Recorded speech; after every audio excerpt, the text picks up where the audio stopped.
गणेशाय नमः। ओम श्री परमात्मने नमः। चौथा अध्याय। श्री भगवान बोले, मैंने इस अविनाशी योग कर्म योग को सूर्य से कहा था। फिर सूर्य ने अपने पुत्र वैवस्वत मनु से कहा और मनु ने अपने पुत्र राजा इक्ष्वाकु से कहा।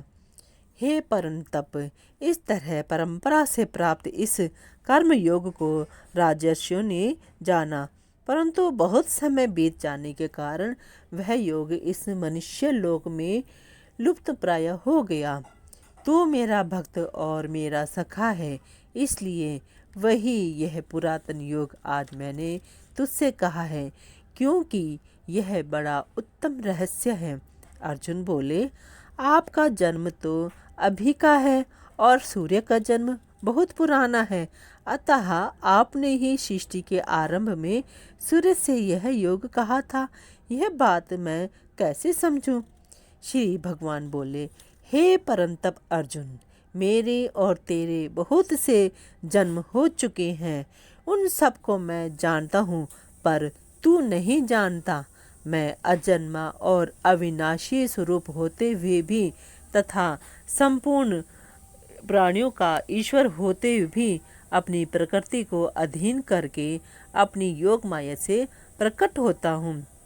हे भरतवंशी अर्जुन, जब जब धर्म की हानि और अधर्म की वृद्धि होती है, तब तब ही मैं अपने आप को साकार रूप से प्रकट करता हूँ।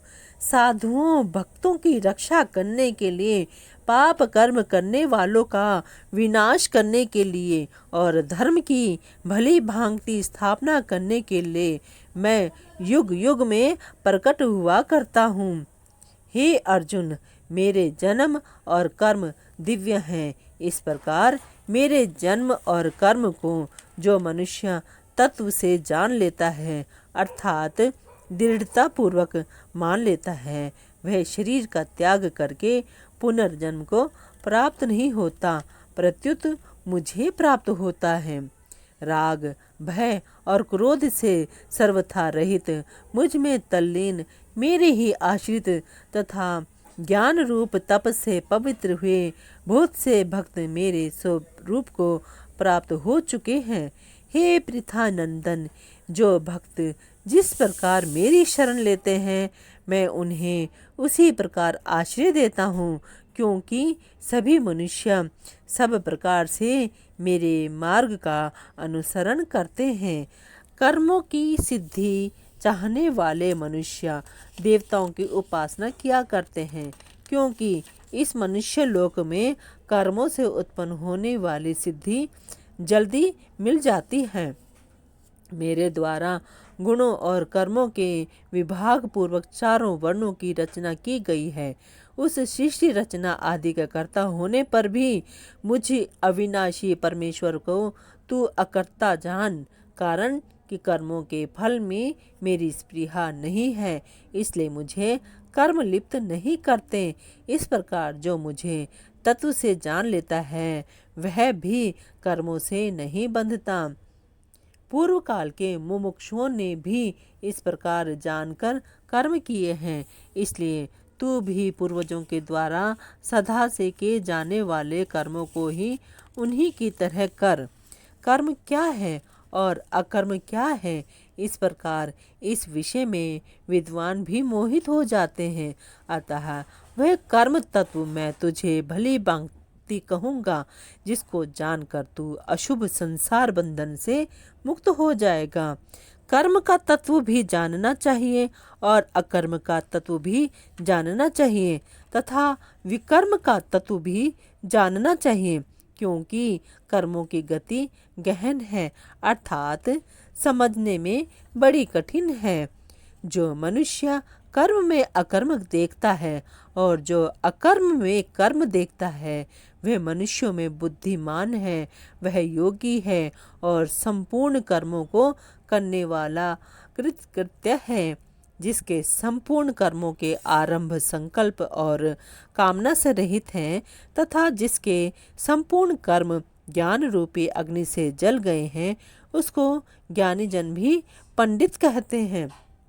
जो कर्म और फल की आसक्ति का त्याग करके संसार के आश्रय से रहित और सदा तृप्त है, वह कर्मों में अच्छी तरह लगा हुआ भी वास्तव में कुछ भी नहीं करता। जिसका शरीर और अंतःकरण अच्छी तरह से वश में किया हुआ है, जिसने सब प्रकार के संग्रह का परित्याग कर दिया है, ऐसा इच्छा रहित कर्मयोगी केवल शरीर संबंधी कर्म करता हुआ भी पाप को प्राप्त नहीं होता। जो कर्मयोगी फल की इच्छा के बिना अपने आप जो कुछ मिल जाए उसमें संतुष्ट रहता है और जो ईर्ष्या से रहित, द्वंद्वों से रहित तथा सिद्धि और असिद्धि में सम है, वे कर्म करते हुए भी उससे नहीं बंधता।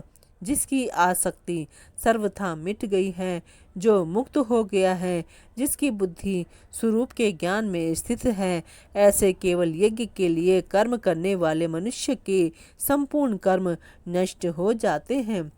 जिस यज्ञ में अर्पण अर्थात जिससे अर्पण किया जाए, जो वे शुक आदि पात्र भी ब्रह्म है। हव्य पदार्थ तिल, जौ, घी आदि भी ब्रह्म है और ब्रह्म रूप कर्ता के द्वारा ब्रह्म रूप अग्नि में आहुति देना रूप क्रिया भी ब्रह्म है। ऐसे यज्ञ को करने वाले जिस मनुष्य की ब्रह्म में ही कर्म समाधि हो गई है, उसके द्वारा प्राप्त करने योग्य फल भी ब्रह्म ही है। अन्य योगी लोग दैव भगवत दर्पण रूप यज्ञ का ही अनुष्ठान करते हैं और दूसरे योगी लोग ब्रह्म रूप अग्नि में विचार रूप यज्ञ के द्वारा ही जीवात्मा रूप यज्ञ का हवन करते हैं।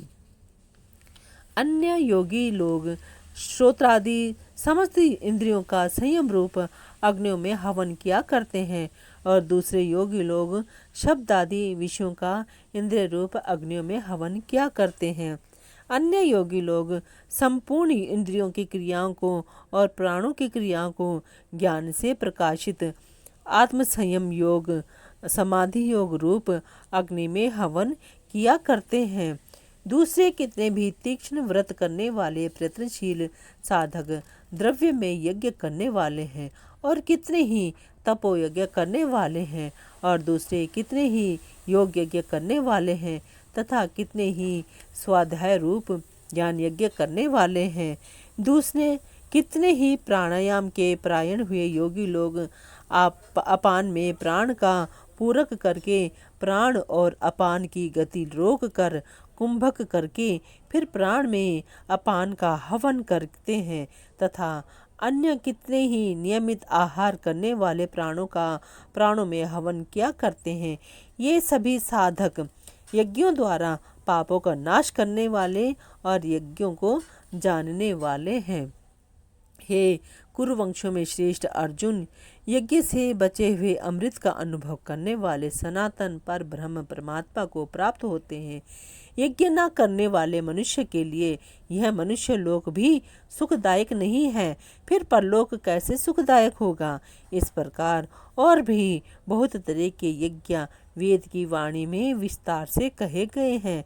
उन सब यज्ञों को तू कर्मजन्य जान। इस प्रकार जानकर यज्ञ करने से तू कर्म बंधन से मुक्त हो जाएगा। हे परंतप अर्जुन, द्रव्य में यज्ञ से ज्ञान यज्ञ श्रेष्ठ है। संपूर्ण कर्म और पदार्थ ज्ञान में समाप्त हो जाते हैं।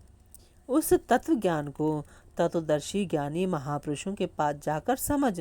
उनको साष्टांग दंडवत प्रणाम करने से, उनकी सेवा करने से और सरलतापूर्वक प्रश्न करने से वे तत्वदर्शी अनुभवी ज्ञानी शास्त्रज्ञ महापुरुष तुझे उस तत्व ज्ञान का उपदेश देंगे जिस तत्व ज्ञान का अनुभव करने के बाद तू फिर इस प्रकार मोह को प्राप्त नहीं होगा।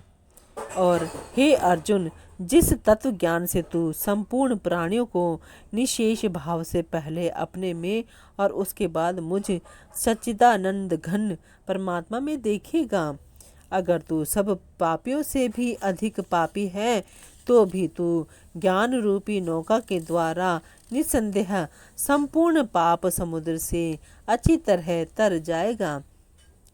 हे अर्जुन, जैसे प्रज्वलित अग्नि ईंधनों को सर्वथा भस्म कर देती हैं, ऐसे ही ज्ञान रूपी अग्नि संपूर्ण कर्मों को सर्वथा भस्म कर देती है। इस मनुष्य लोक में ज्ञान के समान पवित्र करने वाला निसंदेह दूसरा कोई साधन नहीं है। जिसका योग भली भांति सिद्ध हो गया है, वह कर्म योगी उस तत्व ज्ञान को अवश्य ही स्वयं अपने आप में पा लेता है। जो जितेंद्रिय तथा साधन प्राण है, ऐसा श्रद्धावान मनुष्य ज्ञान को प्राप्त होता है और ज्ञान को प्राप्त होकर वह तत्काल परम शांति को प्राप्त हो जाता है। विवेकहीन और श्रद्धा रहित संक्षात्मा मनुष्य का पतन हो जाता है। ऐसे संक्षात्मा मनुष्य के लिए ना तो यह लोक हितकारक है, ना परलोक हितकारक है और ना सुख ही है। हे धनंजय, योग समता के द्वारा जिसका संपूर्ण कर्मों से संबंध विच्छेद हो गया है और विवेक ज्ञान के द्वारा जिसके संपूर्ण संशयों का नाश हो गया है, ऐसे स्वरूप परायण मनुष्य को कर्म नहीं बांधते। इसलिए हे भरतवंशी अर्जुन, हृदय में स्थित इस अज्ञान से उत्पन्न अपने संशय का ज्ञान रूप तलवार से छेदन करके योग में स्थित हो जा और युद्ध के लिए खड़ा हो जा।